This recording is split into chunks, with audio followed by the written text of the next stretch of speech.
অনেক দুঃখের সাথে বলতে হচ্ছে বন্ধুরা, তোমরা হয়তো অনেকেই জানো না, বাংলাদেশিরা আরো একবার বাংলাদেশকে স্বাধীন করে ফেলেছে। তারা অলরেডি 7 সিস্টার দখল করে ফেলেছে। তোমরা মনে হয় দেখোনি না? দাঁড়াও দাঁড়াও, তোমাদেরকে দেখাচ্ছি। বাংলাদেশটা মাত্র স্বাধীন হয়ে গেছে।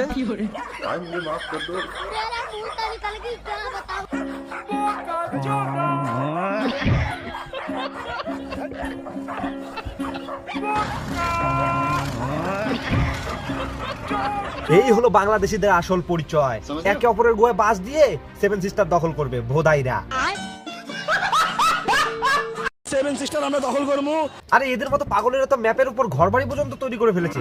মনে হচ্ছে 7 সিস্টার না, পাশের বাড়ির পায়খানা বাথরুম দখল করতে যাচ্ছে। বলেন কি?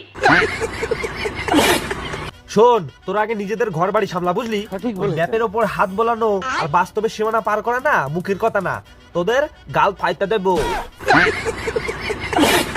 তোদের দেখে মনে হচ্ছে তোরা পাড়ার টুর্নামেন্ট জেতার পর ভাবছি যে সোজাসুজি অলিম্পিকে গিয়ে সোনা জিতে আসবি। নো পারবি না।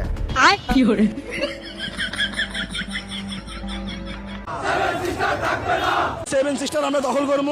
এ ভুদাই চন্ডিরা, তোদের দেশে দ্রব্যমূল্যের সমস্যা থেকে শুরু করে বেকারত্বের সমস্যার কি কোনো অভাব আছে? গত সপ্তাহে পেঁয়াজ নিয়েছি 370 টাকা, এবার যেমন 540 টাকা পাল্লা। নিজের ঘর সামলানোর কোনো নামগন্ধ নাই, ওরা আছে মানুষের ঘর দখল করতে। কিরিশটা শুনে কাকা না